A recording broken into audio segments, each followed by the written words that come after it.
I'll repeat, welcoming you all to the first Seniors for Climate Organizers meeting of 2025. We have an awful lot on our agenda for tonight, and it's going to be a pretty peppy meeting, I think.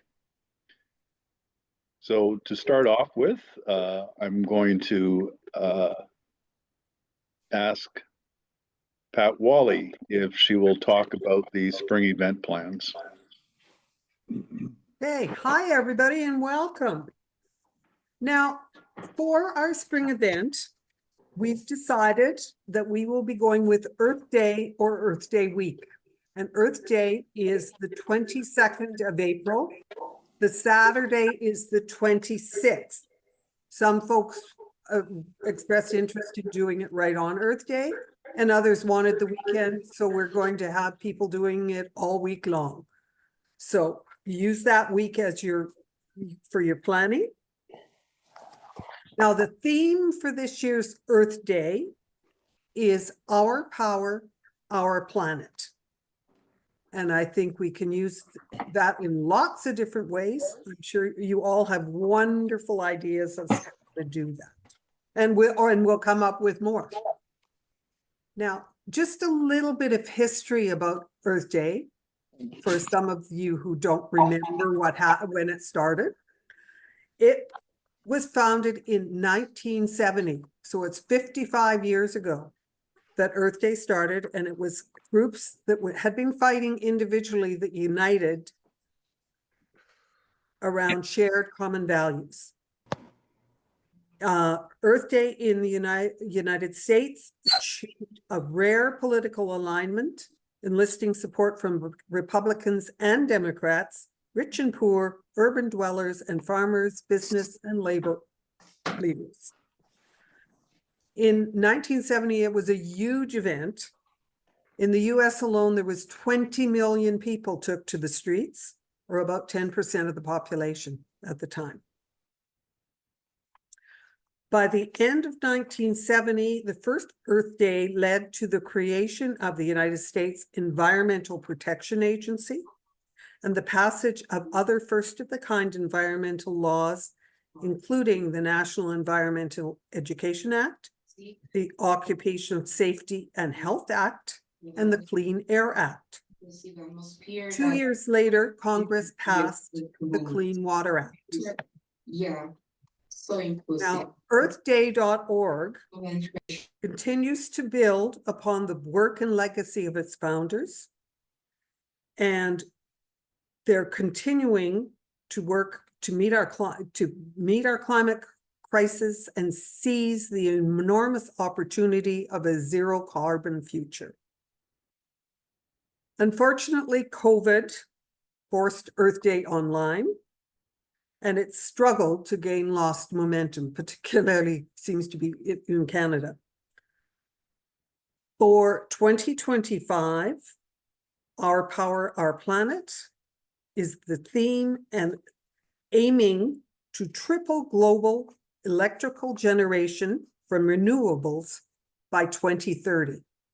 So that's the goal of the International Earth Day organization. So Seniors for Climate wants to make sure that we use this event to help grow our numbers on our email lists, increase our visibility, and reach out to others, particularly to youth. We're encouraging everybody to reach out to other local groups. Also, the Canada350.org has an All of Us campaign that we'll be continuing to send out information on that you can certainly use in your planning. But we'd also, as you develop your plans, you need to let us know so we can get them on the map, get them so that everyone has access to that. Now, the national team will certainly continue to try to provide support for everybody across the country. Updated material is in progress and will be on the website. under the toolkit and other resources on the website. There will be other postings on the website. There will be some workshops. There's videos and there's a podcast that we're going to talk about a little later this evening. Now, is there any, going to open it up for discussion, talk about any ideas that people are already working on? What's happening out there? Anyone have comments?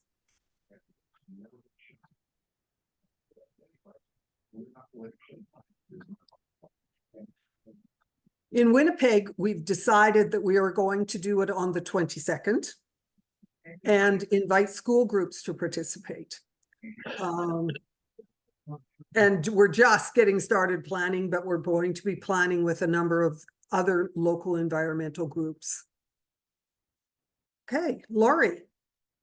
I'm in Penticton, BC, and right now we are having our organization meeting, I think, next week. So we haven't made any plans yet. But last year, the city had an event at our sort of main park downtown. And so we're expecting to have a few different groups, Seniors for Climate, our Climate Action Group, and our Council of Canadians group have tables there. And if not, we'll do it ourselves. If the city doesn't do an Earth Day thing, we'll do it ourselves. But I have a feeling that there'll be something happening. And it's usually on a Saturday. And we're connected to 2 high school sustainability clubs. And yes, somehow we'll get them organized or invited to join us. Thanks. Margaret Ann? Oh, you're on mute, Margaret Ann. It's as if, I don't know what happened there. Every time I said unmute, it was telling me that the organizer was unmuting me, but in fact, it was going back. Anyway, I'm in Halifax, Nova Scotia. And around Earth Day every year, the Ecology Action Center in Halifax, which is a very large environmental organization, has a Parade for Life, which involves a lot of giant puppets of animals and plants. And it's extremely popular. And I'm just going to meet with, I've talked to them on the phone, but we're going to meet about, because we're going to be just part of that. I don't think we're going to try anything new. But I do, I haven't talked to anybody about this, but I have a great idea for these very easy to make birds on with just 2 sticks in the air. So I was thinking maybe the seniors, we could all make some birds and be part of the thing, so we'd be identifiable. Well, and you got the banner, so you can take the banner on the back. You bet. And do we still have flags? Because I would like one if we did. Well, there's this banner is really, some folks have used it as a flag, but it's multi-use, and Halifax should have one. No, I have 2 banners, but actually they're not that easy to make flags out of. We tried recently. So I was wondering if there were any sewn as flags that were, around. We could even pay for them, but. At this point, we don't have flags specifically. We probably have the templates, so.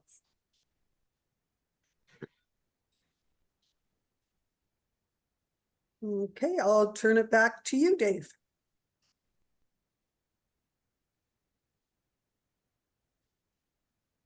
Thank you very much, Pat. And so the next section, Nick DiCarlo is going to be talking with us about the federal election. Nick. Thank you. Just before I do, I know Rolly wanted to do a quick report on the 350 campaign. Maybe I'll ask Rolly to do that. Okay, I thought we were doing that a bit later. Yes, I might have mentioned that at the November meeting, but I'm not too clear right now whether we had the information back then in any event. 350.org has launched a campaign across Canada. It was launched at the beginning of, as I said, in December. And I wasn't going to spend a lot of time on it, except that it's quite a comprehensive campaign.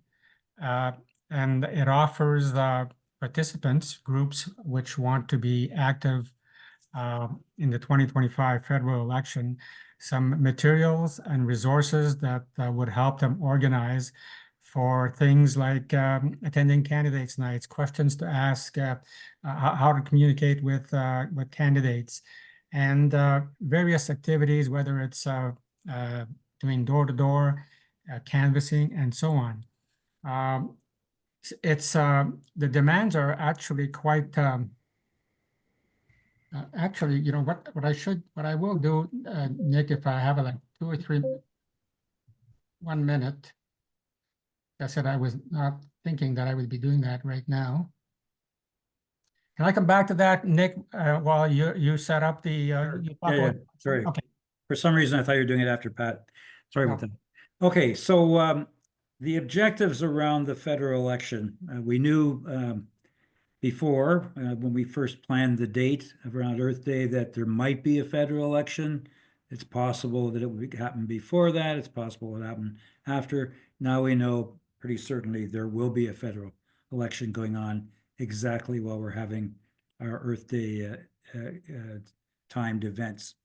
And because it's very unlikely that when they call the House back together, that the opposition parties are going to keep the parliament going. They're going to call for dissolution, I'm sure. So that looks like what will be in the middle of an election. We've talked about the objective being putting climate on the agenda. And there's various ways we can think about doing that, and various ways we can seek, to work together to provide support, etc., including things like approaching candidates, using all candidates meetings, putting out leaflets, doing various activities that will put the issue of climate on the agenda, and the April 26th week. So that's the week we're talking about, April 20, Earth Day to the 26th, can be something that actually facilitates that. So there's a question about, how do we fit it into the election? And I think it's important that we have some discussion about how that particular day can actually highlight and help us make climate an agenda issue. But the other thing that's happening, the other one thing we really wanted to stress was that people need to vote. And they need to vote in particular in this particular election, because we all know the possibilities of what will happen if Poilievre gets elected, and what difference that's going to make to the future in terms of dealing with climate.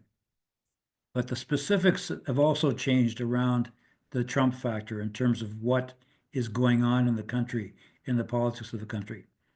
All the different premiers, etc., the federal government are all orienting themselves around what they're going to do if Trump imposes tariffs.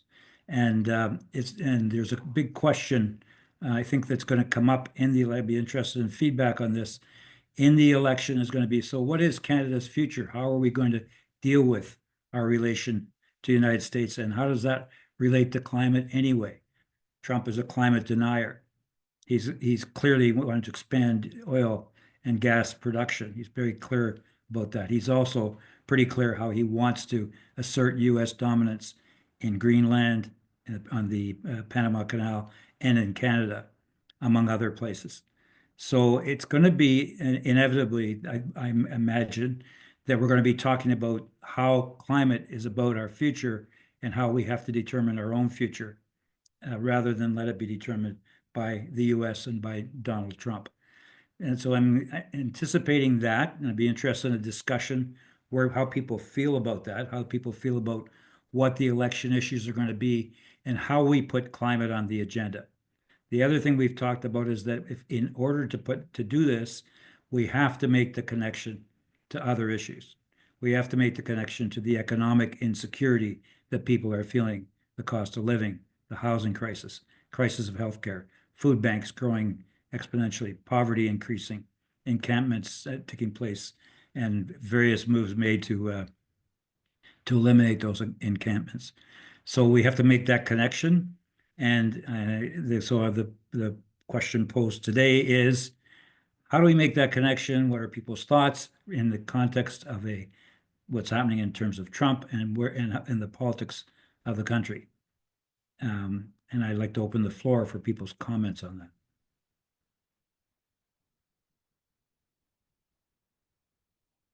Not easy to start off, but how many people think it's going to be an issue? And it's good to raise your Zoom hand if you'd like to speak in that way. We can, Nick can call on you in turn. Yes, Thank you. yes. Thanks for that. And if you can't do it, wave dramatically, and eventually somebody will see you. Liba? That wave dramatically or wave traumatically Yeah. in these times. Thanks very much for kicking it off, Nick. I guess this is the third of 3 meetings today and several meetings like where there's a lot of discussion about this. And we have been talking about making the links as exactly as Nick was saying. And I think that that is a very important thing to do. In SCAN, I've already started, trying to draft simple leaflets that make the connections with climate and the cost of food, droughts, floods, the cost of insurance, and so on. But in one of the meetings today, one person said that he was looking at Reclimate, and they were saying that people, when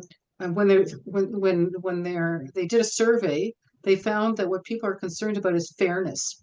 And that struck a chord. So I thought I need to redraft a little bit to say, this is not fair. Nick is the one who talks a lot about redistribution of wealth. And I think that if we can put that in simple terms, people will relate to it. So that's my initial thought. Thank you. Lois? And can you say where you're from, Lois? Liba is from Toronto, by the way. Go ahead, Lois. Yeah, I'm here in Yellowknife. I think that the points that you raised, Nick, are hit the nail squarely. The big issue, I think, is the fragmentation of the leadership in the country, and because the Federation is not working the way it should, and you've got, south of us, we've got Danielle Smith going off and doing her own thing. Scott Moe is doing the same thing. All of that, of course, has an influence on us north of 60. So I really think we need to do some hard thinking and strategizing around that leadership void. And it doesn't matter, who takes Trudeau's seat and, who else is leading the federal parties. These territorial provincial premiers, they have been running kind of their own show here for several years.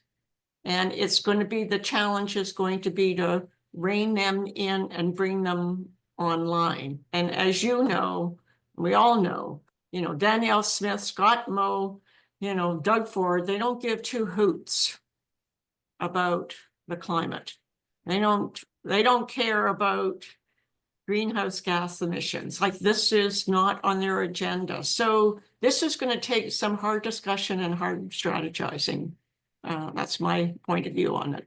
Thanks. Well, can you just quickly speak to north of 60, the impacts, climate, what people are talking about there? Well, we're here in the Northwest Territories, we're downstream of, all of the oil and gas developments in Alberta, and northern Saskatchewan. And our rivers are drying up, our watersheds are at huge risk. And then, of course, from the Arctic end of things, like, we're expecting by 2030 that we're going to have an ice-free Northwest Passage. And so, there's all of the sovereignty and security issues associated with that, and are linked to this discussion you raised, Nick, about the Trump's interest in the Panama Canal. Well, the other interest is China and Russia's interest in the Northwest Passage. And transportation through there is going to be quite easy. And Canada is in no position whatsoever to defend that border. So, we're caught between a rock and a hard place here in the north. We got, climate breakdown. It's, there's communities in the Northwest Territories today, the middle of January, that are 2 degrees above zero. Wow. So, and we've been our temperatures are bouncing around from 40 below to it's 8 below here in Yellowknife today. So we're on the front line in a whole bunch of different ways. Thank you. Thanks. Nancy. I found that very, very interesting. So I think we kind of understand more clearly now what Make America Great Again means. And not only is it about protectionism, and it's also about geopolitical dominance. And the stakes are high from Trump's perspective in areas like the North and the opening up of the Northwest Passage. But what I wanted to say is, I think the other thing you need to add to the list about connecting to other issues like the cost of living, poverty, and so on is immigration. This has been forefronted by Trump's assault. People, I'm just very concerned about a real right-wing assault on immigration and everything that often goes with that in terms of racism. So I think we need to make those connections. We have an upcoming meeting this Friday with different groups in Kingston, and one of the 350.org Canada folks lives here in Kingston, is Chris Gusson. So he's coming to the meeting. We'll be talking about the All of Us campaign, but we're also generally having a conversation about how we can do outreach, because we feel very much a need to bring more people into activism around climate issues with us, and especially reaching out to youth. Yeah, concerns about fairness. I think that's true. Tax the corporations, the massive profits of the fossil fuel industry, and yet the government is giving them subsidies. And also expose the cost of climate breakdown. These massive fires in LA have gotten people thinking. There's even been some reports on the mainstream media making the links between the fires and the climate breakdown. So I think this is important. There's going to be a huge issue in terms of insurance, the destruction of people's property, but also the loss of life. So exposing the massive cost of climate breakdown. Okay, thanks, Nancy. Rolly? Yes, thank you, Nick. Nancy, I swear you must have seen our messaging for 2025, which I'm going to talk about in a few minutes, because you've hit pretty well on everything that we're including in our messaging. So that's great. I think the biggest challenge we have coming up in this election is to raise awareness amongst Canadians who we're usually pretty comfortable in our political skin. We don't think that anything bad can happen in Canada. Well, I think, we have to raise that level of awareness in the electorate that, for me personally, my own lifetime, this is the most important election I'll be voting in. There's so much on the agenda. The stakes are so high. As far as resources coming from Central for, election support, there won't be a lot, but we'll be sharing a lot of information, which is coming from various NGOs. Nancy mentioned All of Us, which is the 350 campaign. This week, we'll be sending to every location, groups of organizers, information from All of Us, from 350, information from Environmental Defense. I know also that the SCAN has a federal election study group or group working on materials as well. And of course, we don't want to duplicate materials, we want to share them, and that's what we're going to be doing from a central perspective. And the strange thing is that even some of the material I'm looking at right now from 350, I mean, they're all climate related, but we're not talking about climate in this election. We're talking about housing, cheap energy, safe communities, healthy, clean jobs, and healthy communities. So these are all solutions. And by talking about the solutions indirectly, the dots are connected. We have to connect those dots to climate, but not in a in-your-face kind of way, because even McKibben in the state says they're going to focus on local and regional and not talking about climate, but talking about solutions. So I think that we're on the right path, as you'll see in a few minutes when we talk about messaging. And that's all I'm going to say, Nick, right now about the 350 campaign. We're going to be sending out the information in a matter of a couple of days. Thanks. Bob. Nick, Bob, go ahead. Say where can you you're hear from. me? Yeah. I want to follow up on that, just a couple of points. Canada this year in 2024 had the highest increase in temperatures in the world, and you can see that it's that information available. Secondly, many corporations and public organizations in the United States particularly have backtracked already on equity, have backtracked on their climate commitments. So as much as I'm concerned about Trump, it's who's financing and who's benefiting and who's behind that movement. And I think we know who that is. We have to identify them. We have to be able to show people that they are not being treated fairly, that they are not paying that they're paying way more than their share of the costs, and that the worst of the bunch, the richest of the bunch, are often getting off scot-free in terms of taxation and available loopholes and the rest of it. I think that's what is creating. They are the ones that created essentially the climate crisis, and they're the ones that are benefiting from all of the confusion and division that's going on here. And if we don't address that, it doesn't matter whether Trump disappears, and he might, given his age and circumstance. That movement is powerfully entrenched in maintaining the capitalist system that we know is there. And I think we have to hit that on now, or in fact, it will become even more and more extreme as they create more and more division. Okay, thanks, Bob. Bob is from Cobourg, Ontario. Louise? Hi, I'm in New Brunswick, in Keswick Ridge, just outside of Fredericton. I wanted to kind of just share an observation. I don't know if others are sensing it, but my worry about this election is that no one's going to talk about climate change.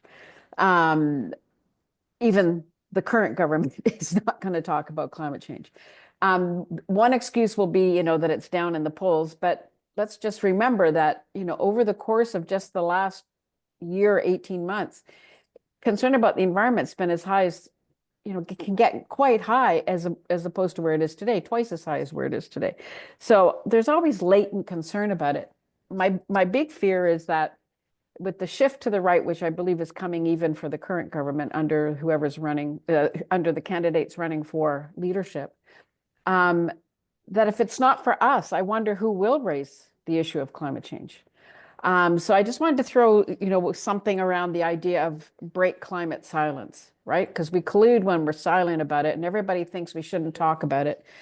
And then the other piece is, and it will come up in the messaging, but one of the big pieces where people think things are unfair is that polluters are getting away with it, right? So, this idea of who's holding polluters accountable is another piece for me in the election. But, more than October 1st, for this one, I feel like we may have to be disruptive to be heard on climate because people are afraid, not angry or anything, but somehow be noticed because there will be a silence on climate change.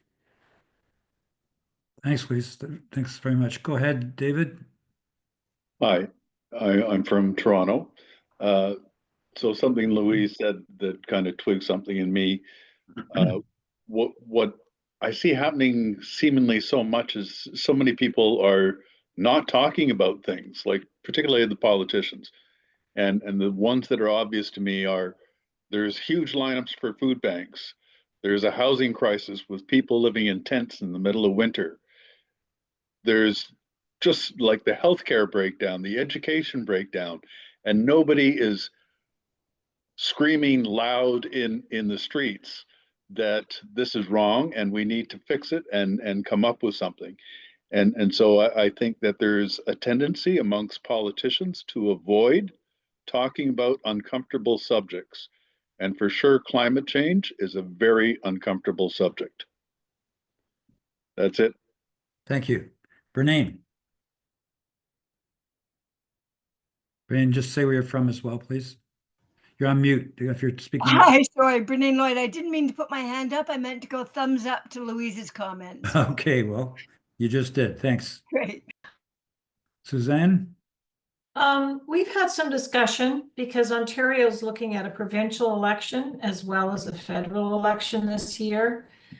And we're a small group. We don't have a lot of resources, but one of the areas that we have found really resonates, and it's not necessarily a climate discussion, but it can involve unions. It can involve issues around homelessness and poverty, and that's heat maximums. So one of the things that we're going to focus on in our election work is canvassing all candidates on where they stand on heat maximums. As it stands right now, there really aren't any. And it's an issue that impacts homeless people, seniors, low-income people. The unions have in Ontario, the Ontario Federation of Labor has presented a paper on it, and the City of Hamilton has done some work on it with respect to the requirements for it. So it's about affordability, it's about energy costs, it's a whole whack of things. So recognizing that we don't have the capacity to raise the greater issue of climate, and I absolutely agree with everyone that has spoken that this is not something that's going to hit the agenda.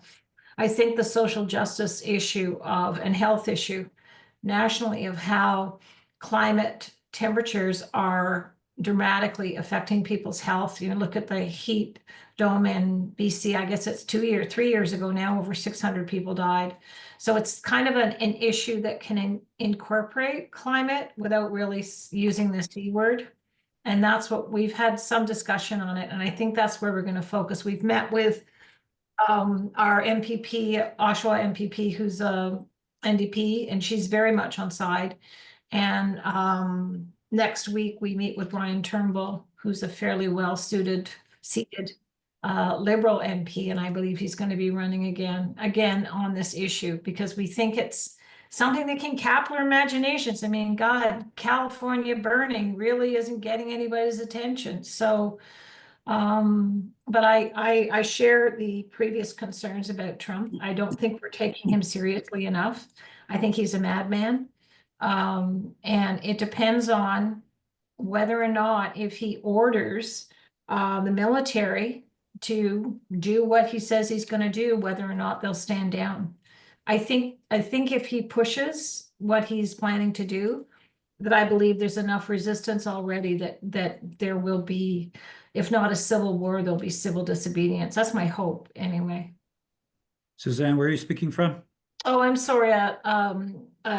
Climate Justice Durham. So Durham Region is the large area east of Toronto that goes as far as Northumberland County. There's about 700,000 people. It's Pickering, Ajax, Whitby, Oshawa, Clarington, Scugog, Uxbridge, and Port Hope. Not Port Hope, Scugog, Brock, and the other one. Yeah, there's 8 of us. Okay, cool. Okay, thanks.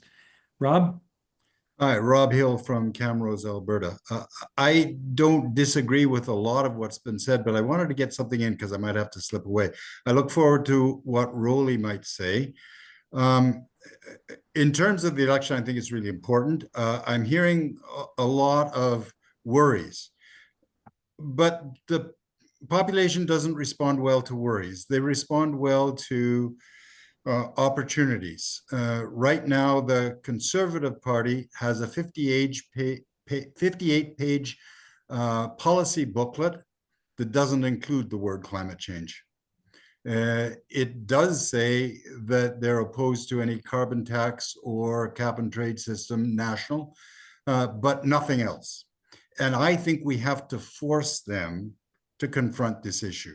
And we do it by showing the opposite of what they're saying. For example, Perrin Beatty, the head of the Canadian Chamber of Commerce, former cabinet minister, conservative cabinet minister, says we need a carbon tax and the current one is good.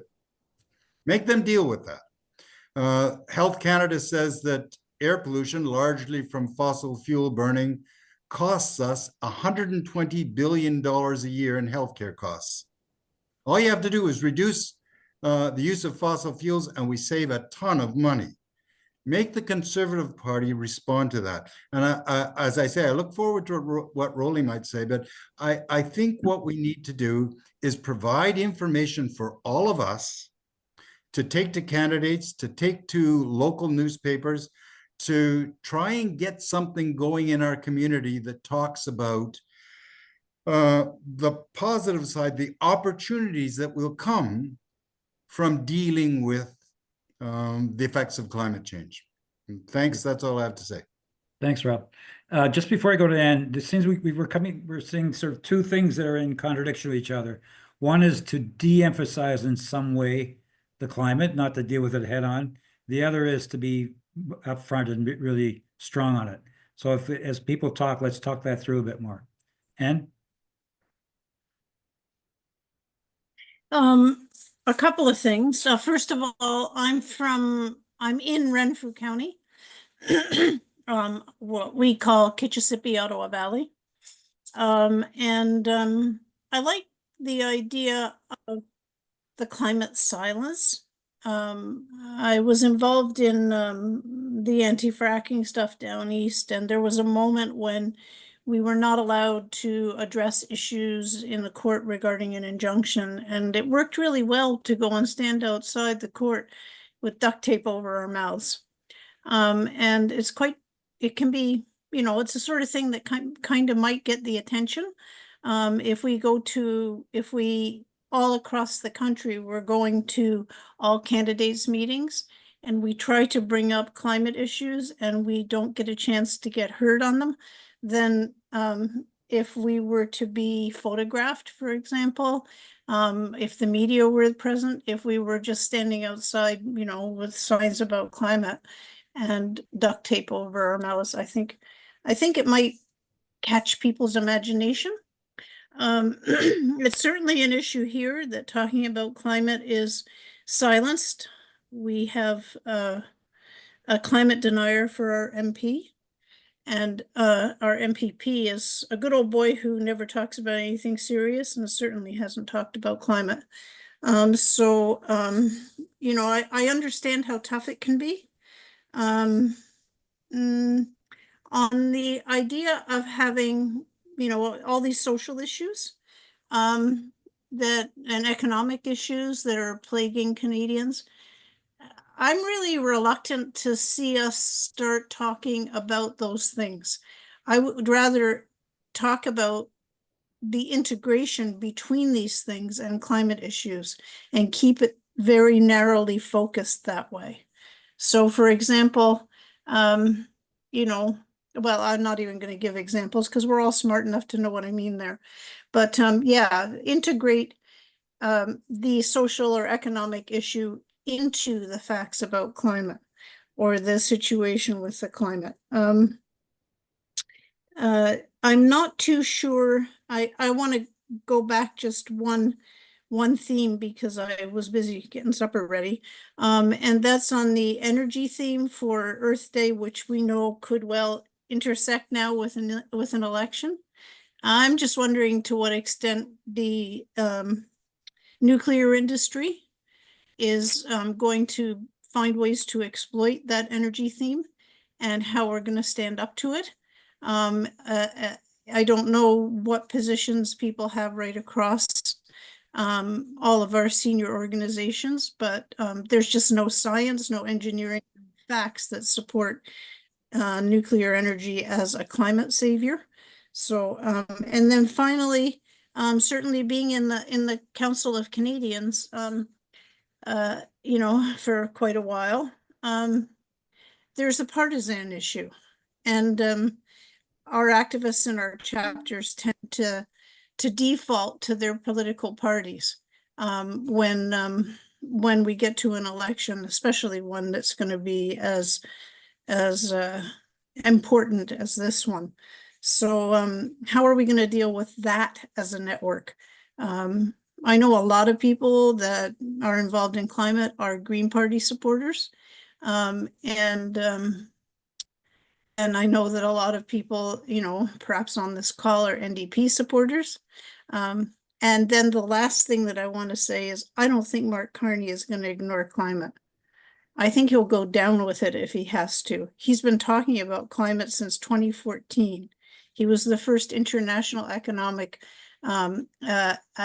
expert analyst to talk about the cost of climate change in 2014. So, you know, I think he'll be tempted, but I don't think he'll succumb to it. That's just my own view. Okay, interesting idea about how to bring out in the open climate by saying it's being silenced. That's an interesting point. David Robertson. Thanks, Nick. Whether or not that climate is on the back burner or we lead with climate, to me, it's not a choice. I think we always lead with climate. The question is, how do we lead with climate? That I think that if we start saying that it's climate and housing, it's climate and health, it's climate and the cost of living, we're always connecting climate to the top priorities that Canadians have expressed as their concerns.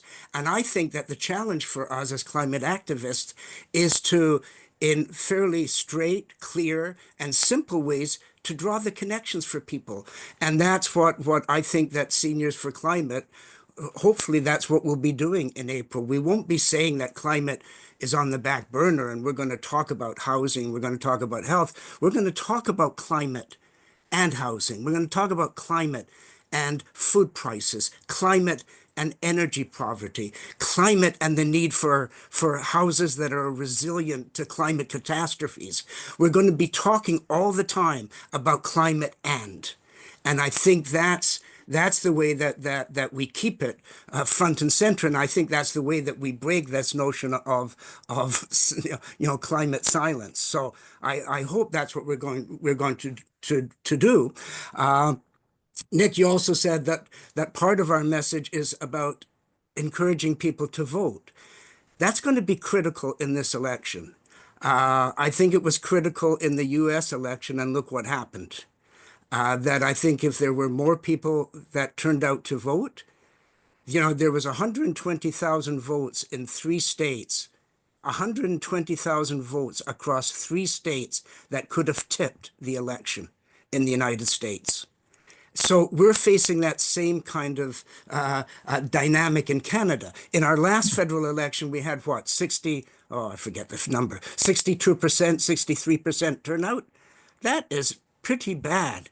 So that the more people that we can get to come out and to vote and to think about climate and how it connects with everyday issues, I think that's important as well. And I hope that, because I realize that we're going to be up against federal election laws. And I don't know if, you know, as Seniors for Climate, if we're going to be kind of saddled with third-party status and spending limits and whatever else, but I would assume that we will put out an advisory note soon about sort of what that means in terms of the federal election and the role of Seniors for Climate in it. So thank you. Important point. I go to Brian, and we have to wrap up. If I'm not mistaken, and this discussion should end around 7:40, if I've timed it right. And so we'll just wrap up, Brian, and then we'll do a wrap up. Go ahead, Brian. Yeah, I support what David has said about attaching everything to climate, but I think it's very important that we put out there specific examples of day-to-day living challenges that are related to climate that people can talk about. My own experience is that talking about climate itself doesn't get the job done. What gets the job done is what people are concerned about today in terms of groceries and gas and housing and affordability. And somehow or other, we need to get specific examples rather than just generalities on those topics. I'm not sure how that's done, but that's what I would like to see happen. Okay. All right, so thank you. So just to summarize, so each group will do as they choose to do, you know, how do they want to pitch some of this stuff. But the central idea of coming, you know, in terms of the discussion we've had is that the issue is to put climate on the agenda. And the question is, as David Robertson said, how to do that. And this is going to be critical because, as I think Louise said, if we're not doing it, who will be doing it? So, and of course, we have the opportunity on the Earth Day mobilization to be visible and to make it an issue. And we also have to recognize that we're having a demonstration in the fall. It doesn't end with this election, no matter how it turns out. We have to keep building. So I think there will be opportunities to figure out how to put this. There'll be different meetings like this where people will talk about their experience.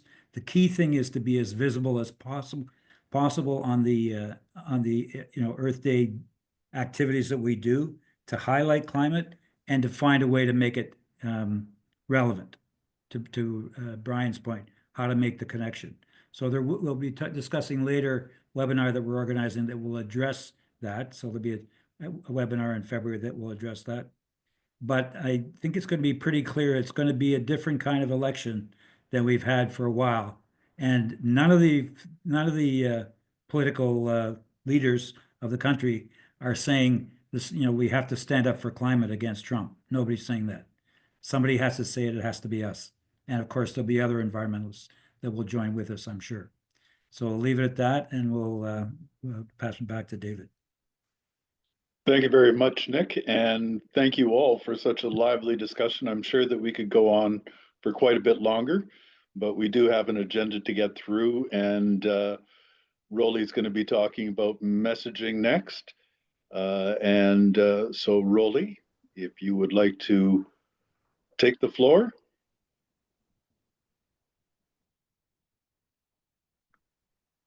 You're muted, Rolly.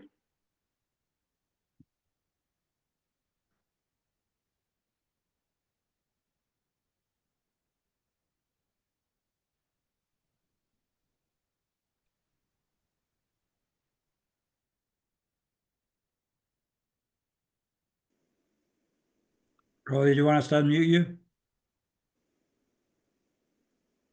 Okay, I'm just having some technical issues. Am I okay now? Yep. Okay. Yeah, before I share my screen, actually, I've lost my Zoom.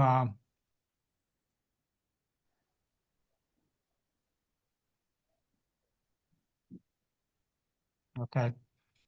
As I said, I'm having some technical issues. I apologize. Before I do share the screen, I just want to provide some context to our messaging work that we've been working on in the last little while. There are three of us who started to work on messaging: Christine Langlois, Louise Como, and myself. And Christine drafted the first draft. And to come up with the messages, which I'll be sharing in a second, we've looked at information and research from ReClimate, all of those segmentation studies. We've looked at some of the messaging that the NGOs are coming up with also. We've taken into account the fact that it's also an election year. We basically looked at where we were at last year with our messaging. It was successful. So we started to work from that perspective.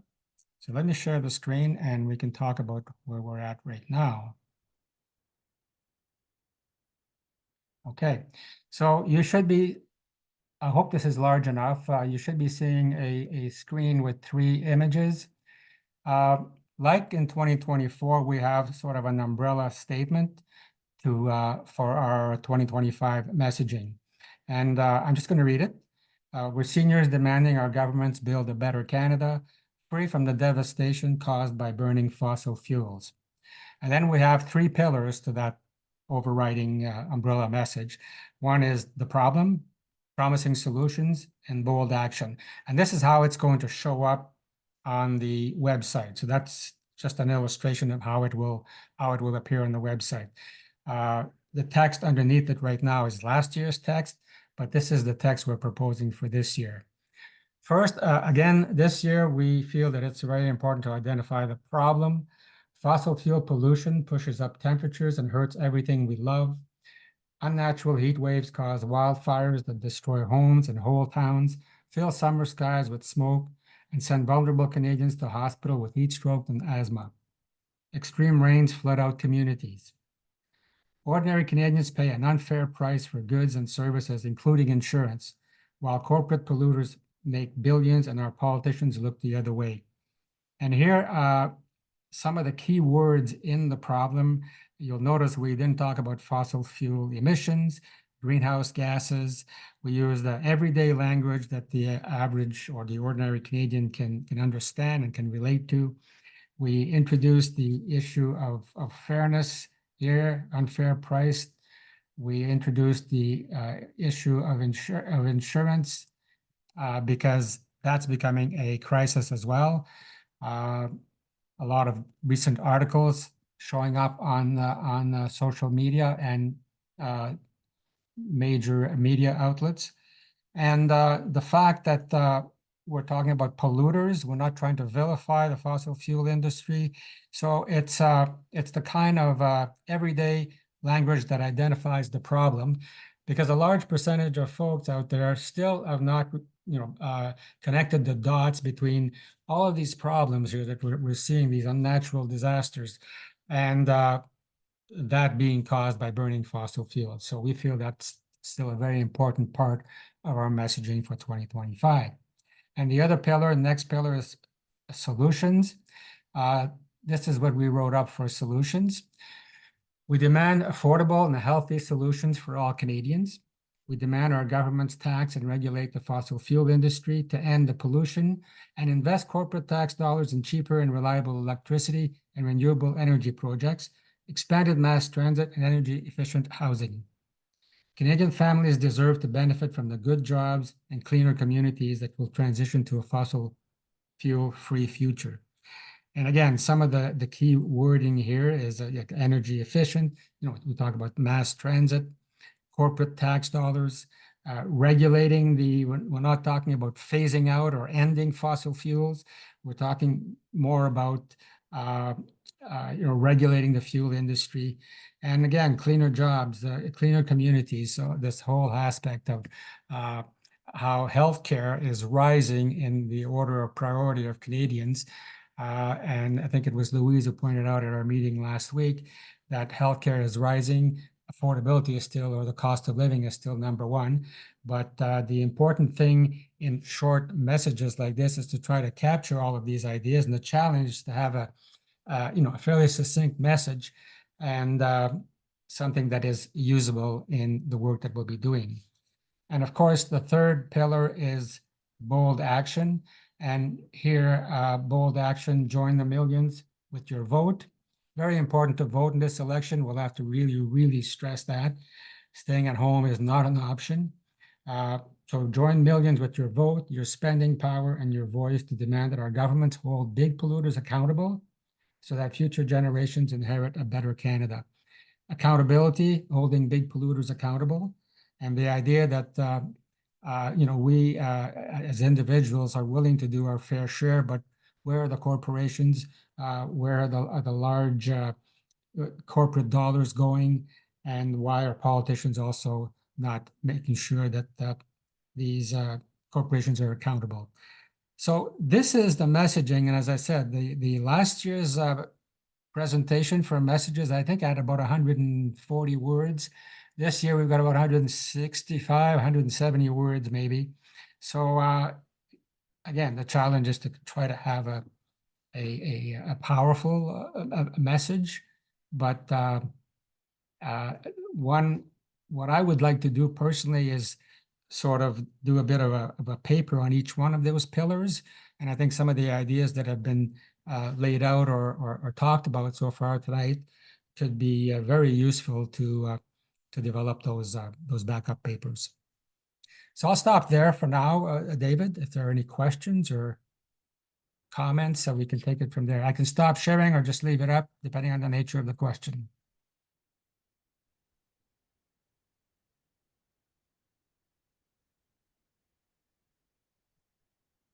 Anne's got a hand up. I would like to propose, I live in Renfrew County. This is the home of the Nuclear Industries Center of Excellence. So I'm strongly affected by its propaganda. It's inaccurate propaganda about itself as being a climate solution. And I would like to propose a change to, now that I don't see the thing anymore, where it says reliable electricity. I would like to remove the word electricity, because reliable electricity is what they promise. And they claim that the others are not reliable. And I would like it to say the most economical, reliable, renewable energy. Because it is certainly the least economical. And so it excludes nuclear. New nuclear. It doesn't exclude the old stuff. That's already paid for the most part, or totally, but it does exclude new nuclear. I support that 100%, Anne. It's desperately needed. It's Suzanne in Durham region.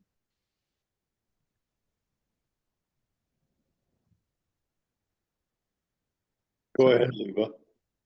Thank you. Of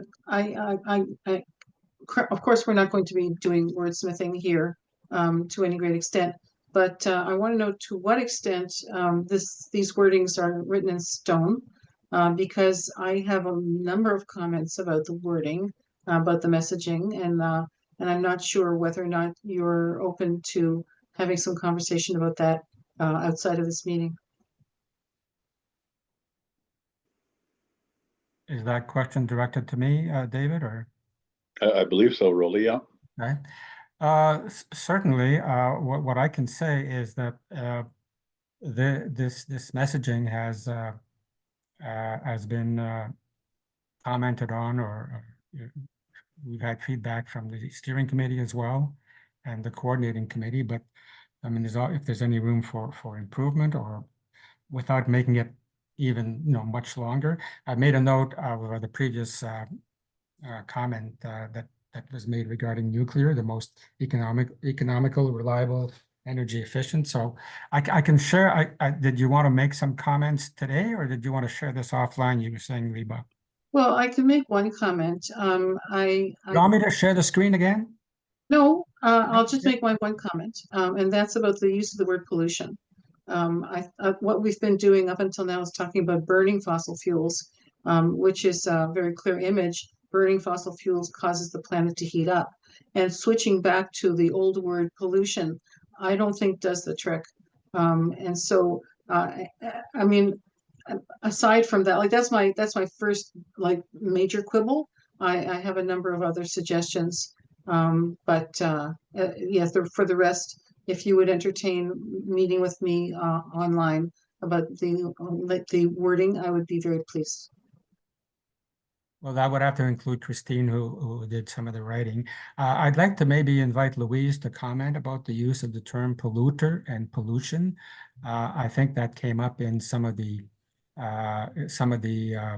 segmentations studies and testing certain words with in field tests. So maybe she can comment on that. Kathleen? Hi. Hi.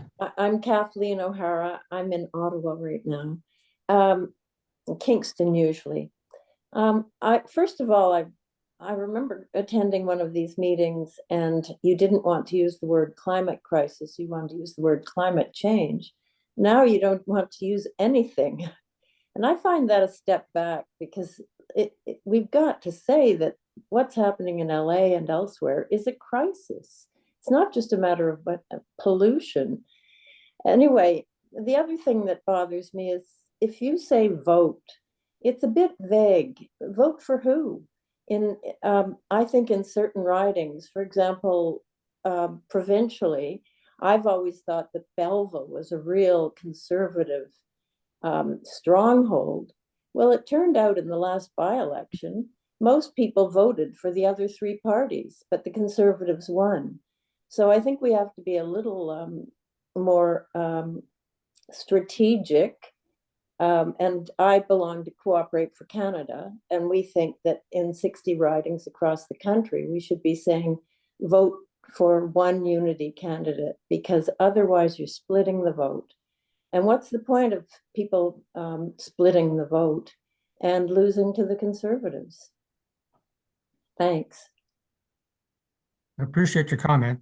Just very hard to reflect that in a concise statement that has to be inclusive, but comment well taken. Louise. Well, can I just say, it's not just for this statement. It's generally, yeah. Yeah, absolutely. Yeah, just a couple of things to respond to Liba's comment on burning fossil fuels. I use it in everything I write. Like, absolutely, we always say burning fossil fuels. The problem is the next thing we say.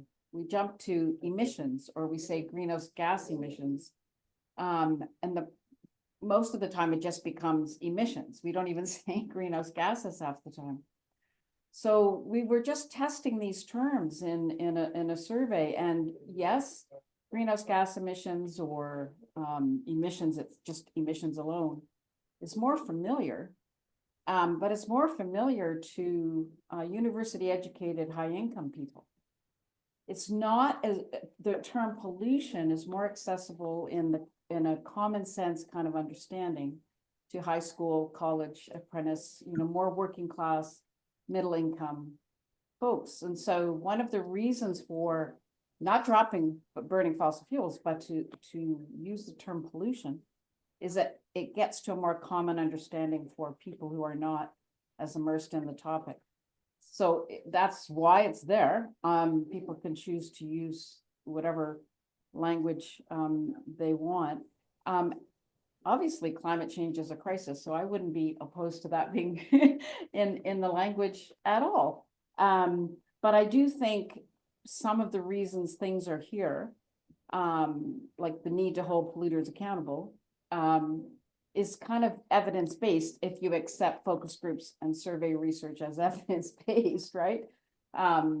We're also a group of activists, and so we have our own language that we use. And when we're talking to activists, and if that's what we're doing in terms of Earth Day and so on, of course, the language that we're used to and comfortable with is the language we want to use. It's just a question of if we want to reach out beyond our activist base, then other language can come into the conversation and may be more appropriate. So it's a choice for us to make. And I wouldn't say if something isn't here, that doesn't mean we shouldn't say it, or that if we had, that things maybe aren't missing.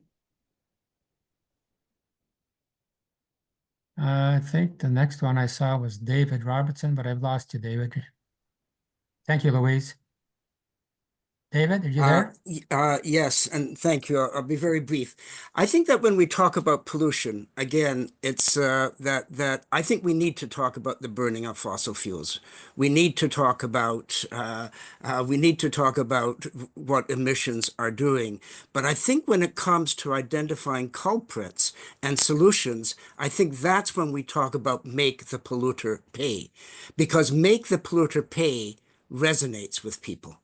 The Yale Communication, the Reclimate, I've read the surveys, and that make the polluter pay works. But I don't know that means that we have to shift everything to talk about pollution.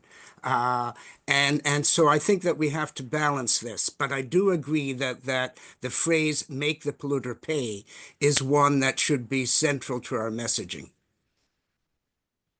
Thank you, David. Let's see, we've got Rob Gardner. Well, just to follow up there, David, we need to do more than just say the polluter has to pay. We have to stop subsidizing them. I think that's what people would identify with if they knew how much money the fossil fuel industry gets as a handout. When it comes to the solutions, I was concerned that the first solution there was another tax. The Conservative Party is just axing taxes as fast as they can, and proposing a new one is not a good thing. If we could just propose ending the subsidies, which I think most people would agree is a bad thing, it would read in a more positive and supportive way. Thank you, Rob. Noted. Next is Lori. You're muted, Lori. Yes. I just wanted to mention that when we presented our proclamation to our city council, to our mayor, we used the Kingston Proclamation, and they accepted everything except the part about it being fossil fuel driven, and that they were going to do anything to reduce fossil fuel emissions. They took that whole thing out and just said that they would be working with our regional district here on reducing emissions. Like, they totally got rid of it. And that really spoke to a lot of people in our group, that was a real trigger for them.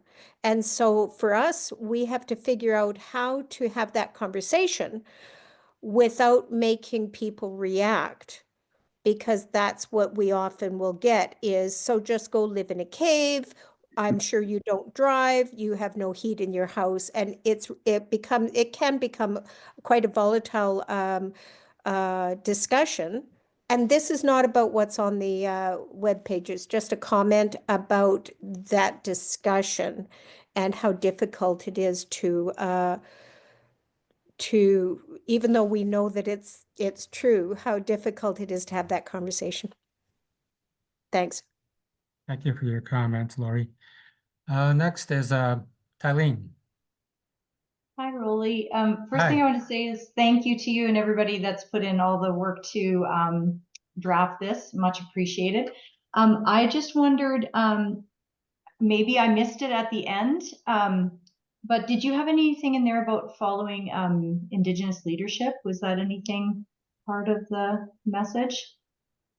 It's not in our messaging as such.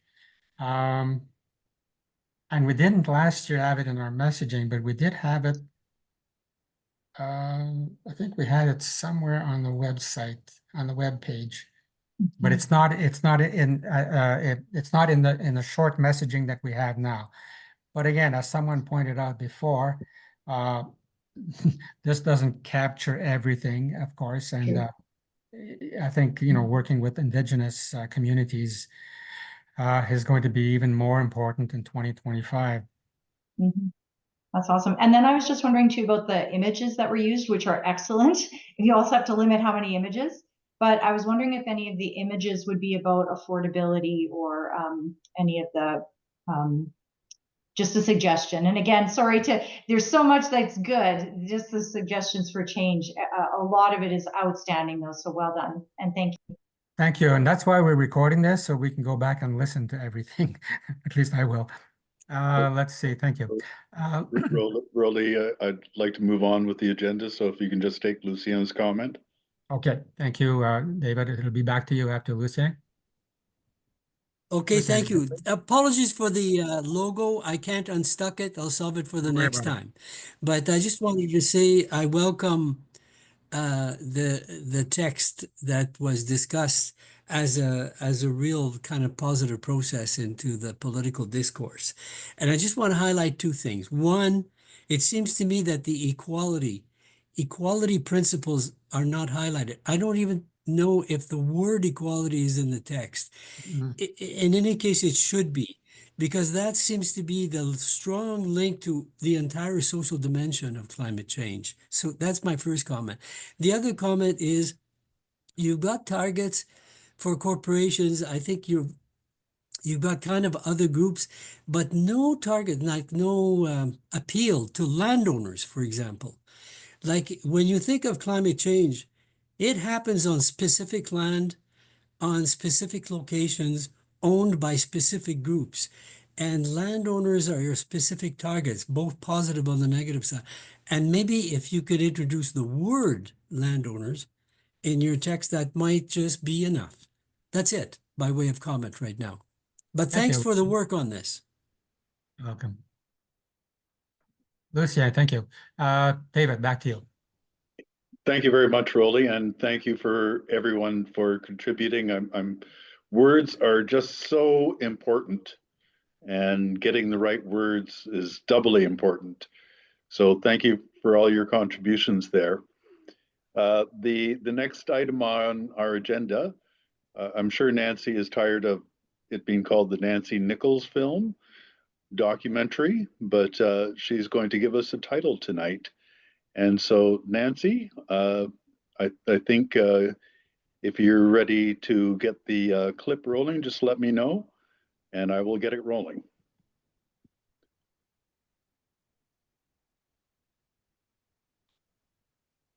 Yeah, sure. Go ahead. Okay. No drum roll? Well, I just heard one. Don't know why this is not appearing on my Zoom meet. There it is. Okay.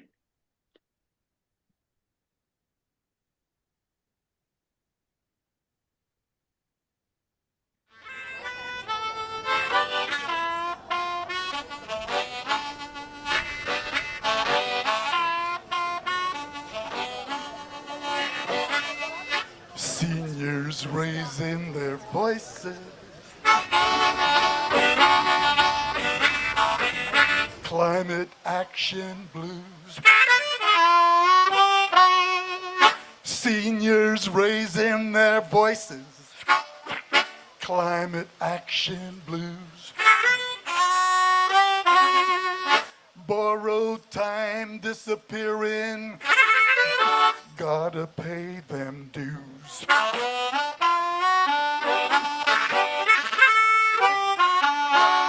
Action! Action now! Action! Action now! So the warnings have been coming at us now for decades. And now it's undeniable that we have unprecedented amounts of fossil fuels emissions, carbon, in the atmosphere than there has been for over 100,000 years. And the consequences are that the planet is warming. When you look at the history, you find that it's in the very last pencil width of time since life evolved, that suddenly everything is going straight up. The amount we're consuming, the amount of forest we're destroying, the pollution in the oceans, plastics being produced, carbon emissions. I mean, all of a sudden, in the last minute of time, human beings are causing enormous changes.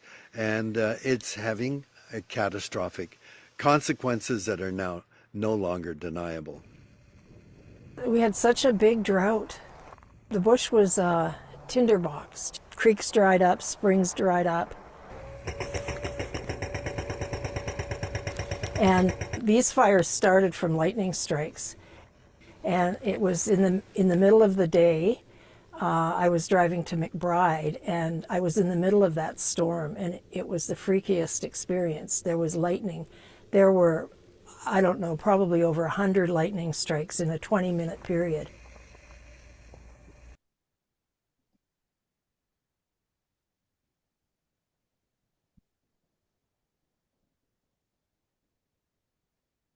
Okay, so Dave, I did put together a PowerPoint as well.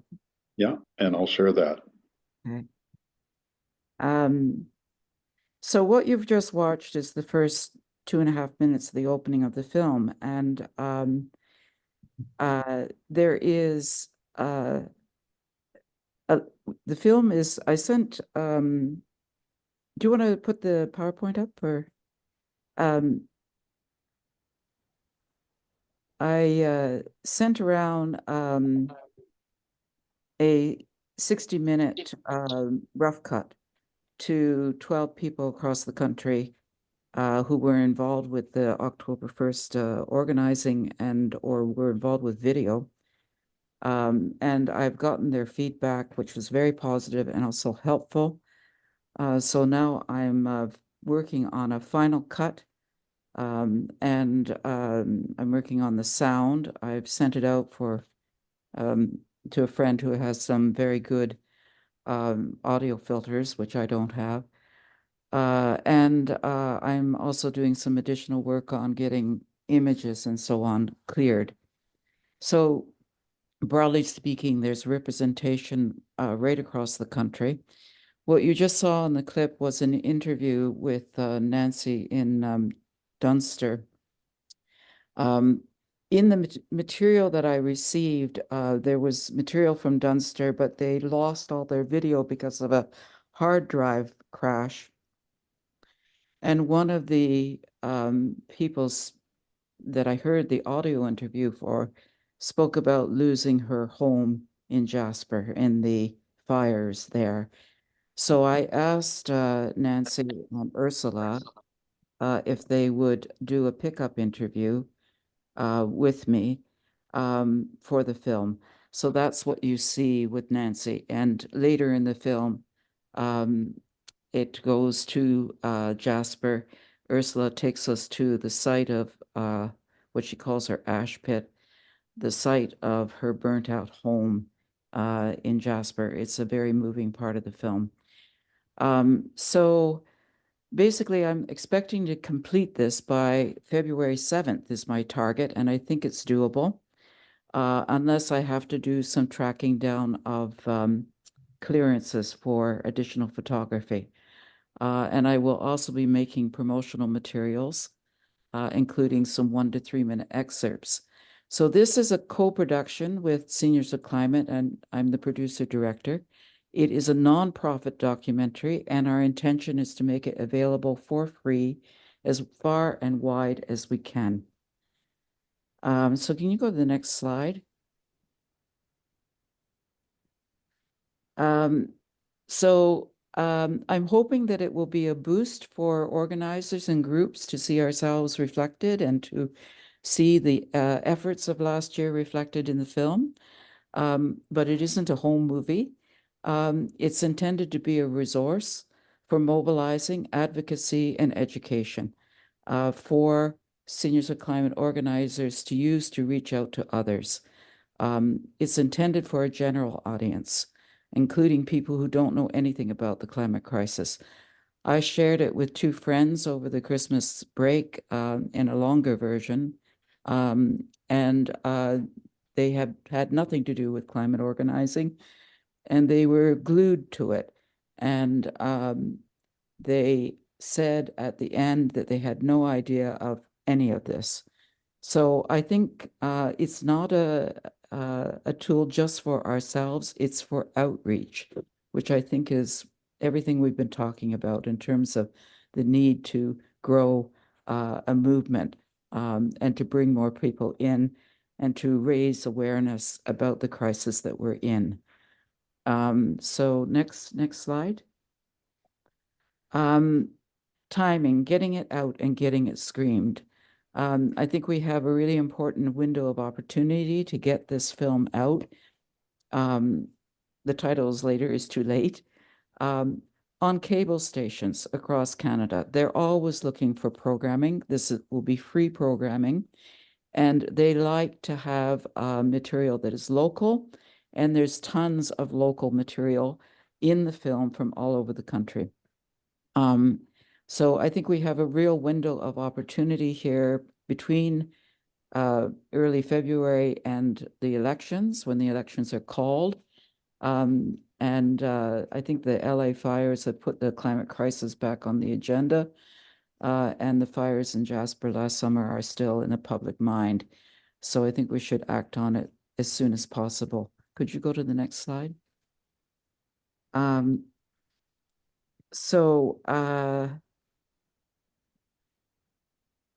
Yeah, I mentioned cable TV likes local programming, but TV also likes premieres. So we need to be strategic in terms of how we bring it out. So the best programming time for cable would be soon in early February to the election call. If there's any politicians in the film, and there is, Elizabeth May is in the film. And so cablecasters are not going to broadcast it if there is a politician who's running in the elections. The other thing I'd like to suggest to Seniors to Climate and all of you is for Seniors to Climate to do a Later is Too Late launch party online as an invitational Zoom meeting with the film, so that there can be some discussion afterwards. And I noticed that the film was hesitating, just the short clip in the Zoom meeting today. So I need to do some sorting out of the reasons for that. It's buffering. I can send a smaller resolution file, which will help. The other thing I'd like to suggest is that you consider organizing local screenings. It could be a very simple, social, or, little community hall. I will provide digital copies of the film. And I think it might be a very good resource to help build for Earth Day. So the next slide, please. So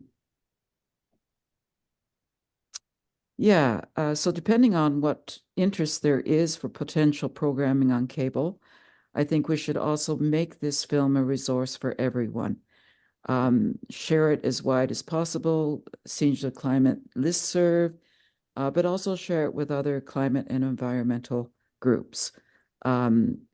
Seniors to Climate could do an email about the film with a YouTube link and send it out on the listserv to climate and environmental groups that have endorsed Seniors to Climate, and more widely to climate and environmental groups, and invite them to share it on their listservs and so on. Next slide, please.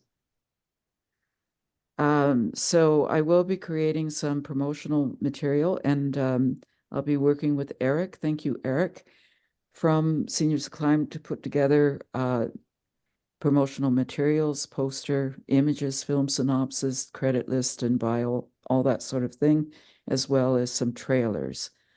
The next slide, please. So I'd like to ask your help with a couple of things. I'd like to, if you have contact with local cable, and I know some of you had local cable people who filmed October 1st, and you've had contact with them, if you could reach out to them and ask them if they would be interested in programming Later is Too Late. And if there is an interest, share their reply to me by email, and connect me with them by email, and I can send them a screener via CineSend, as well as promotional material.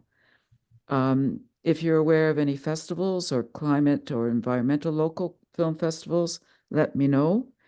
And if there's anyone who would like to work with me on this aspect of promoting the film, please let me know. I'd really appreciate the support.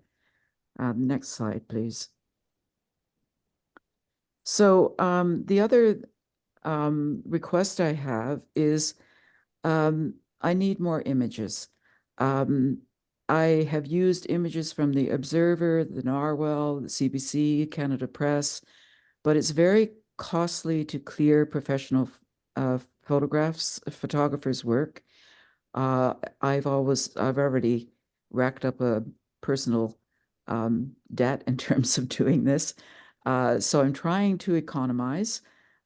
So if I can get photographs donated, that would be a big help. So if you have contacts in climate or environmental justice groups that would donate photos, please contact and ask them if they can donate images. I'd need permission to use the image, and there would be a credit on screen. So the next slide, please. So this is just a list of the sorts of images that I'm looking for. I'm looking for shots of solar panels, solar farms, wind turbines, landscapes that show a range of the topography and beauty across this country, dry stream beds and indications of drought, flooding, especially from the 2023 floods in Nova Scotia, cars, heavy traffic, tailpipe exhaust, traffic jams, fossil fuel sites with evident pollution, smokestacks, mining sites, particularly Grassy Mountain and the coal mining in Alberta, and anything on LNG sites and the pipeline expansion in BC. And finally, images from the 2023 Indigenous Peoples Demo in Toronto opposing exploration in the Ring of Fire, especially the shots of the No Mining on Indigenous Lands banners. And because I'm trying to get this done by the 7th of February, I'm hoping to get images by the end of the month. And there's a link there. Maybe it needs to be put in the, I can probably put it in the chat of where to upload photos. So again, thank you to everyone who has contributed to this work in so many different ways. And thank you especially to the people who gave me feedback on the rough cut. So that's it. Dave, if you want to open it up to comments and discussion.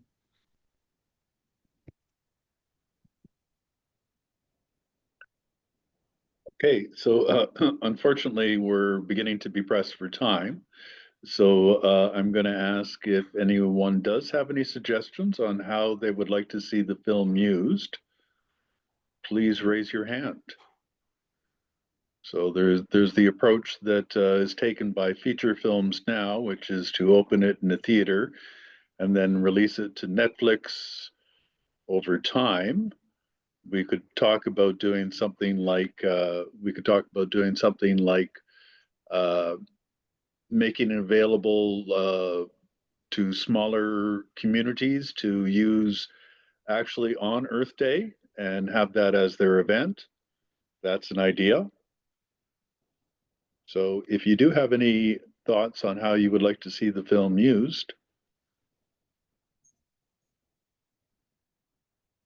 I'm not seeing anyone raise their hand. There's two hands up. There's Brian Patterson and Tylene Apple, and then Okay, we'll... Brian. Yeah. Brian, would you go ahead? Yes, I'm not a techie, and I'd like to get maybe just a quick explanation of how. I'm going to use an example. We have there's lots of community halls all around Calgary, and there are in every city. And I think it would be a wonderful community project for Seniors for Climate people to take this to these community centers. But I'm just wondering what equipment is needed to project this film. What type of projection are we talking about? If I take it to my local community center and say, let's have an evening where we're going to show this film and talk about climate, what kind of projection facility do we need? If you have an internet connection and a computer with an HDMI 1 connection and a large screen TV, it could be shown in the library. There's also, once again, having an internet connection with a projector, and you could project it onto a wall. Great. Okay, that's what I want to know. Thank you. Yeah, I can provide it either as an internet, a YouTube link, or actually provide you an actual digital file of the film. Great. Yeah. Thanks, Great. Brian. Go ahead, Great Rolly. work, Nancy. Next is Tylene, David. Oh, sorry, Tylene. I think my question was just answered by Nancy. I was just wondering about if it could be a YouTube video because I was wondering if you want to share it with an organization, or if I wanted to share it in our newsletter for Scan Edmonton, where would I link it to, right? So And I was also wondering if it might be a link on the Seniors for Climate website too, if that might be an option. I think those are both options. Again, if I'm hoping that we will get cable television to pick it up in different locations across the country. Cable TV will want to be able to premiere it. So I think we can't put it on YouTube right away. We may need to wait to see if we can get programming through cable TV for the first few months and then put it up on YouTube. But I don't think that's a barrier to people doing small local screenings because I can also provide the video file. And I don't think cable TV would care whether there was a small local screening, but they might care if it's up on YouTube. So if we wanted to get the link, like, do you have, like, should we contact you by email, or what's the best way to get that? Because that would be awesome. Well, the link will come through Seniors for Climate. But as I'm saying, a YouTube link may be a few months off. It depends on what happens in terms of potential programming by TV. But this is a work in progress. We'll see if there's interest in getting it programmed. If there isn't, then we're just going to go straight to YouTube. Thanks, Tylene. Lots of good suggestions here, and that's what we're looking for. Rolly, I think you were next. Yeah, very quick question, Nancy. Would the fact that we're waiting on TV programming preclude us from having a Zoom launch, say sometime in April? No, right? not at all. No, because I think last year we launched Seniors for Climate, and I forget exactly which month it was, but that was a huge success, and we'd certainly like to reach out to our 3,000 plus subscriber base, and also use it as an opportunity to increase our base and fundraise and all that kind of stuff. So, and also we have a communications media group starting to meet again, and I'm sure we'll be happy to work with you and Eric, for the promotion and so on. So we'll be in touch. That would be great. That would be great. Thanks, Rolly. Sue McKenzie?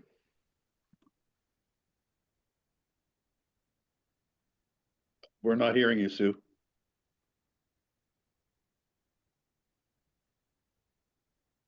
Still not hearing you. Your microphone might be turned off.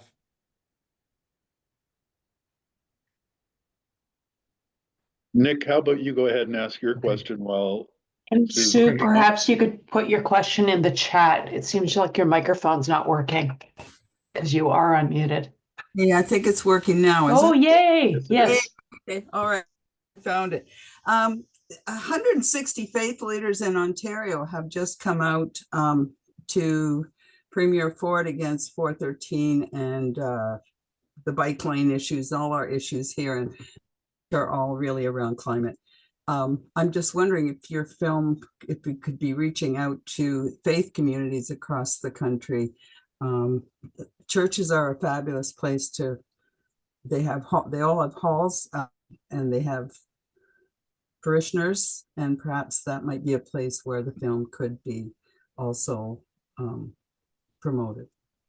Great idea. Great idea. Thanks, Sue. Okay. And Nick, I'm going to wind up with you. Okay. So please go ahead. Very quickly, it seems to me we can meet, we'll have some ongoing discussion of this and probably send something out, more ideas as they come up. So this won't end it. I just wanted to point out the enormous amount of work that Nancy did in compiling this. And we owe her a real debt of gratitude. And the other thing is, this is actually a story about you. It's really it is very much tells about what you accomplished, what we accomplished together. It's quite amazing. And so I think you'll really enjoy it. Thank you very much, Nancy. Okay. David, yes? I've just realized that I did not do a quick preview of a mock-up of our new website. Can I take 30 seconds just to flash it? Sure, go ahead. Sorry. We're running considerably over time, so.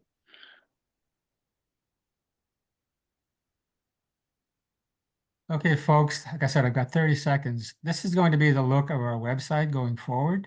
It will replace obviously the one we have now, which was meant more as a landing page. So this is going to be a much more modern, crisp, spacious look. We're going to have an image here, which I just saw this image in the video. We're going to have some text about who we are and so on. These are the problems and the messaging that's going to go here. And how to get involved. You can join a group, mailing list, climate pledge, making a donation. Then we have some write-up of our success from last year, October 1st, 2024, some lively images from that day. We hear there's room for more copy. We have some of our sponsors who have events going on where we can take action by clicking on this. Then there'll be a little section about if you have questions or want answers, you'll be able to click there. Again, a few more images, and together we can make a difference. So that's it. Just so that you have a heads up, this is coming. Thank you very much, Rolly. So David Robertson has agreed to talk a little bit about the webinar that is being thought of. So David, if you would like to just stop sharing. Sorry. If you would like to give us the 60-second overview of 60 seconds. I'm a substitute for Michael at the last moment here. You'll recall that last year we kicked off October 1st with a webinar. And so the webinar committee has now been charged with trying to produce a webinar in advance of our activities around Earth Week. So today we met for the first time to start discussing that, and we've come up with some good ideas, and we'll need much more work. Who is invited to the webinar will be our email list. However big it is that's the invitation list. When it will be, we're looking at the end of February to do the webinar. We want the webinar to be both high energy, but with a clear focus. And the high energy, we're actually talking today about, using music that we've had produced, like the Vivaldi song, the Marie-Lynn Hammond song. We talked about using an excerpt of Nancy's video, and now I said, gee, we should show the whole thing if we had time, but an excerpt of the video. And then we're going to concentrate on the themes that we've been talking a bit about tonight, and that is leading with climate, but linking it with the cost of living, particularly food prices and energy poverty, talking about the health costs of climate chaos, and talking about the need for affordable housing that is built on clean energy and resilience to climate disasters. And so we're looking at trying to get a number of speakers that would do short and very tight, focused pieces on those themes. And then after that, so we've started the process of, okay, who are we going to invite to do the keynotes? And we want a number of different voices, and we want the dynamic of different people speaking rather than one person for like 30 minutes. And then we'll move into, why Earth Week? Why are we doing Earth Week this year as our focus for activities? And then we'll end with the supports that Seniors for Climate can provide, and then we'll encourage that huge email list to get involved in all of the local activities we've got happening across the country.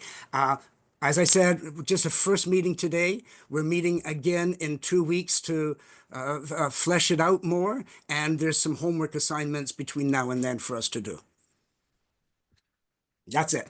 Love your excitement and enthusiasm, David. Thank you.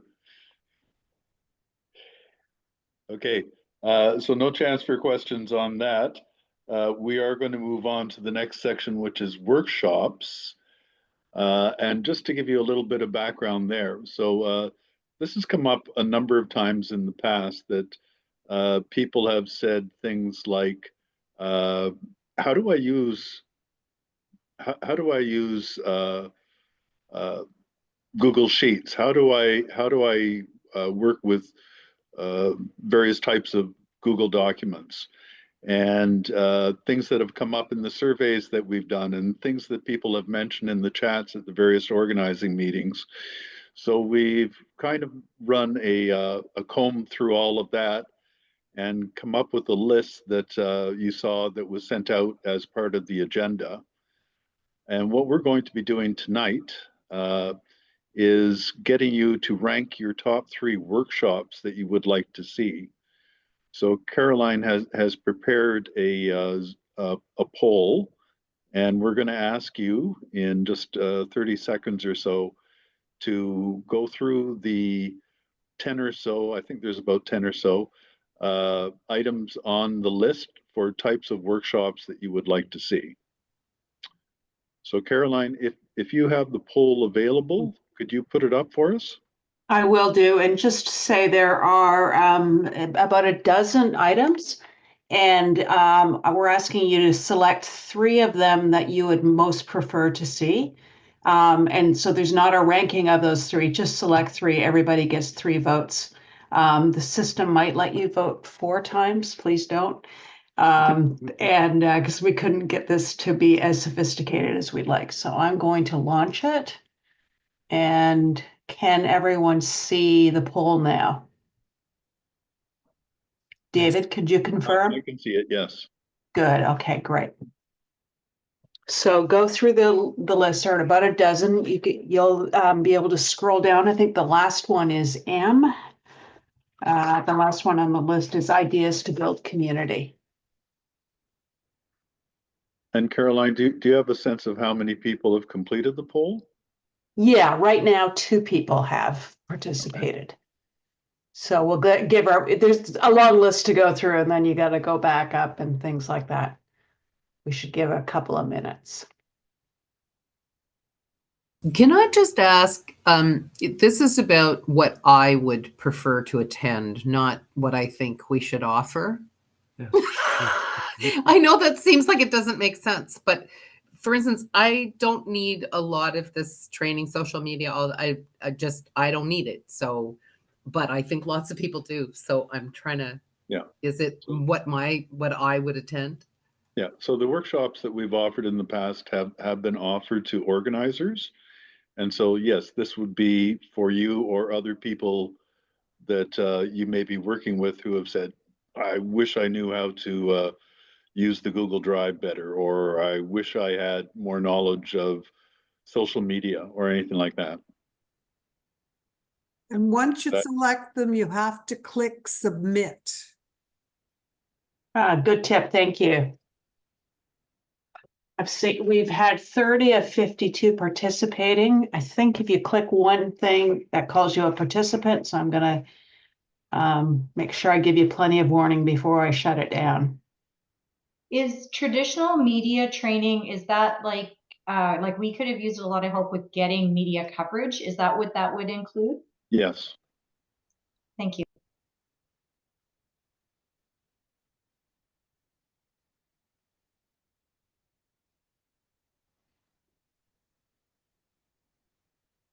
We're at 84%, Dave, 88 now.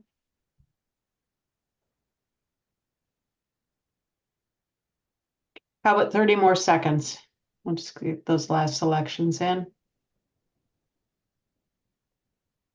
I don't have a second hand to look at that.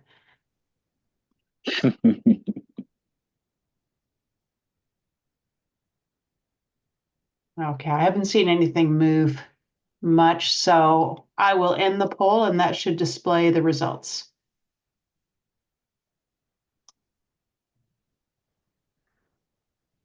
Okay, it's not showing them in order, but I'll, looks like on the first 6, the outreach and social media training, election preparation, a lot of votes, and building community. And great. And do you get to save this and send it to us, Caroline? Yeah, but I'm going to take a screenshot while you keep talking. Okay. Just 1 second, please. Why don't you move on and I'll make sure I do that. Okay. Thank you all for your input, and we'll get back to you with the results and what we're planning on taking a look at. So I am going to move on because we are over time. And Rolly is going to talk to us in just a moment about fundraising and a very quick budget update, if you don't mind, Rolly. Yeah, there's very little to add at this stage, David, except to say that our cash balance right now is approximately 15,000.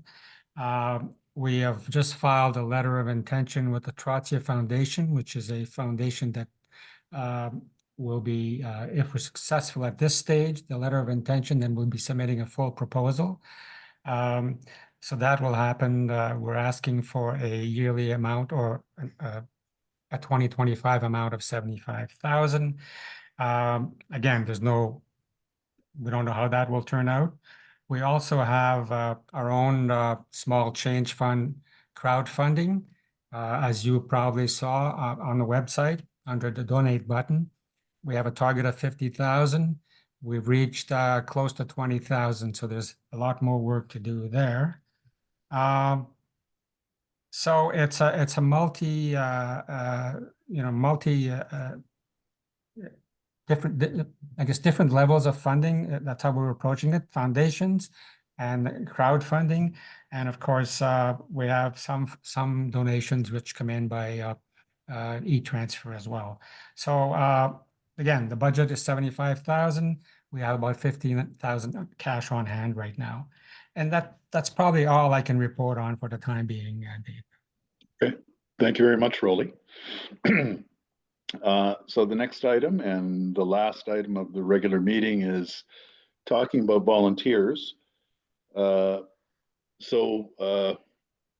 are trying to grow Seniors for Climate, and to be able to grow them, we need additional people to be able to support the various things that are going on in the national group.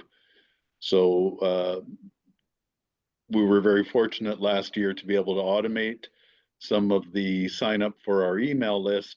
That really saved an awful lot of people, but we still have two email accounts that we have to monitor on an ongoing basis, and we are looking for volunteers to do that. It doesn't have to be a full-time thing. We have 3 part-time people who have sent in emails to say that they're interested in that already. But ideally, it would be like to have maybe 7 people doing 1 day a week each to be able to do that. So email monitoring is one of the things. The organizer support. So what Barb Linz and I were doing last year with helping the various locations get set up and dealing with anything that came up in the locations and making connection into the national team. We're looking for additional people to do that. Out of the 76 locations, I had roughly 12, and Barb Linz was carrying 62, so 64.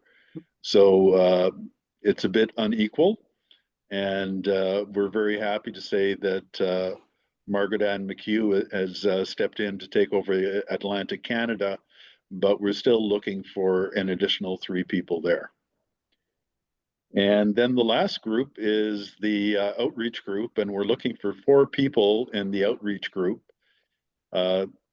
Experienced organizers, yes, because we're going to be looking at expanding the number of locations that we have events running in. We're also looking at expanding dramatically the number of endorsers we have.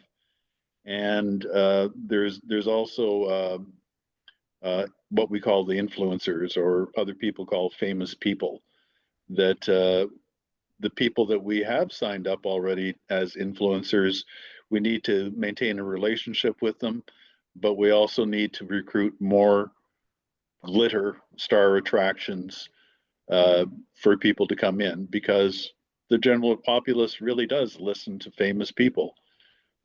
It's that that carryover effect. So if you can communicate out to your groups or talk with people about anyone who may be interested in doing some volunteering, on a part-time basis doing something like email monitoring, or a little bit heavier doing organizer support and outreach, I'd appreciate that. And you can send it into the admin@seniorsforclimate.org email. I also want to mention just one last thing, that we're also looking for new locations. Brian Patterson has been trying for a long time to try to get a location in Nunavut. And if you have any contacts in Nunavut that he could maybe talk to with the idea of getting a location going there, that would be fantastic. If you have other contacts in other communities across Canada that are not currently set up as a Seniors for Climate location, we'd love to hear that. And once again, you can send it into admin@seniorsforclimate.org, and we'll be very thankful if you do. So that's the end of the meeting that we had proposed for tonight. Our next meeting is going to be February the 11th, starting at 6:30, and we look forward to seeing you all there again. And I wanted to extend a very best of 2025 to all of you, and thank you very, very much for attending tonight.